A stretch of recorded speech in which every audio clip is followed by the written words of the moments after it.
بسم اللہ الرحمن الرحیم۔ السلام علیکم معزز ناظرین، آپ دیکھ رہے ہیں SRMPD نیوز چینل۔ میں ہوں آپ کا میزبان شوکت ملک۔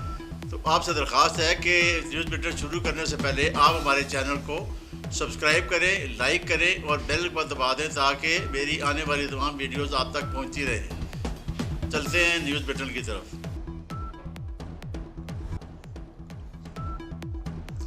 سر سید احمد خان کی فکر کو آگے بڑھاتے ہوئے تعلیمی میدان میں ترقی کی ضرورت ہے۔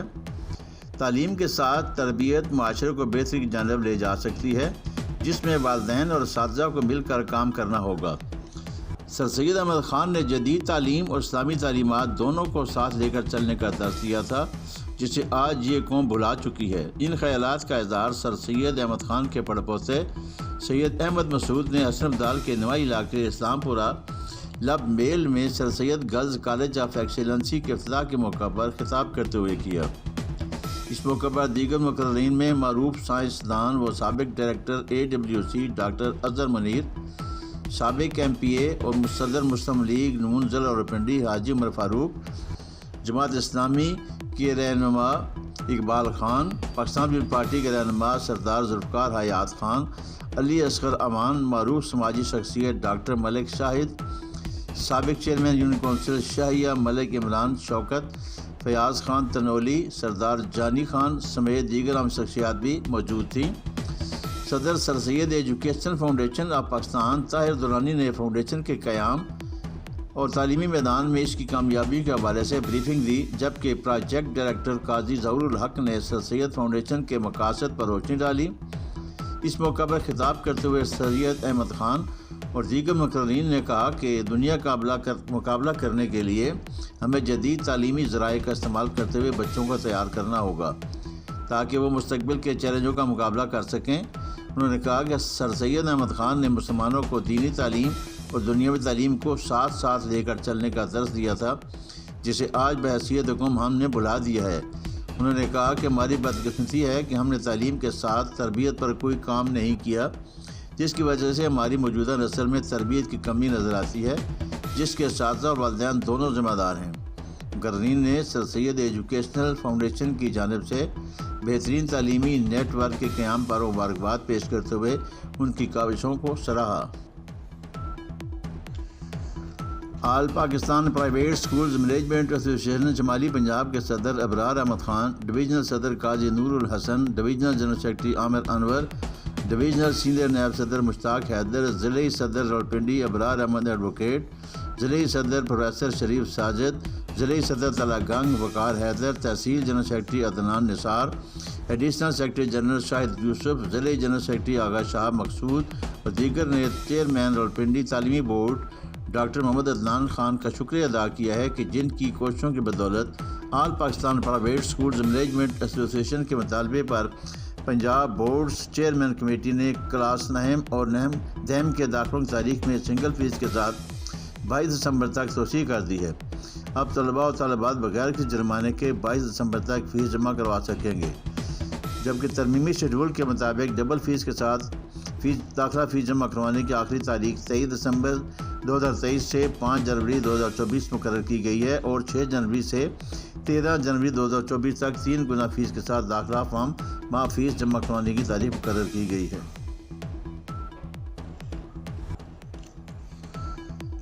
راولپنڈی ڈویژن میں کھادوں کی دستیابی کو یقینی بنایا جائے۔ تمام اسٹیک ہولڈرز راولپنڈی ڈویژن میں کھادوں کی دستیابی کو یقینی بنانے کے لیے ہنگامی بنیادوں پر کام کریں۔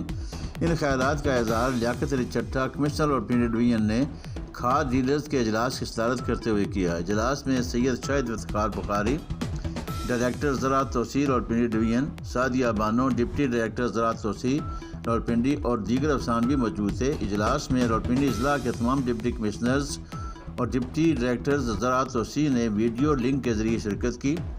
اس موقع پر سید شاہد افتخار بخاری، ڈائریکٹر زراعت توسیع راولپنڈی ڈویژن نے بتایا کہ ڈویژن بھر میں زراعت توسیع کے افسران اور عملہ کھادوں کی قیمتی نرخوں پر فراہمی کو یقینی بنانے کے لیے سرگرم عمل ہیں اور کھادوں کی قیمتی نرخوں سے زائد بیچنے والوں کے خلاف قانونی کارروائی عمل میں لائی جا رہی ہے۔ اس موقع پر کمشنر راولپنڈی ڈویژن نے کہا کہ وزیر اعلیٰ پنجاب کی ہدایت کے مطابق ربی سیزن میں کھادوں کی دستیابی قیمتی قیمتوں پر دنیا بھر میں ہر صورت یقینی بنانا سب سے زیادہ ضروری ہے۔ انہوں نے کھاد ڈیلروں کو بتایا کہ وہ ملکی مفاد میں یوریا اور ڈی اے پی کی ضروریات کو پوری کریں تاکہ ہم اس سال ربی کے فصلات خصوصاً گندم کی اچھی پیداوار حاصل کریں۔ اس کے بعد تمام اضلاع کے ڈپٹی کمشنر نے اپنے اپنے اضلاع میں کھاد کی دستیابی کے حوالے سے بریفنگ دی۔ اس موقع پر ڈپٹی کمشنر جیلم نے بتایا کہ ضلع بھر میں پہلے کی نسبت زیادہ رقبہ پر گندم کی کاشت ہوئی ہے اور ضلع میں یوریا اور ڈی اے پی کھاد ضرورت کے مطابق موجود ہے۔ اس موقع پر ڈپٹی کمشنر اٹک کا کہنا تھا کہ کھاد کی ضرورت کے مطابق دستیابی کے لیے مختلف کمپنیز کو ڈیمانڈ بھجوا دی گئی ہے، جس سے جلد ہی کھاد کی وافر مقدار ضلع میں موجود ہوگی۔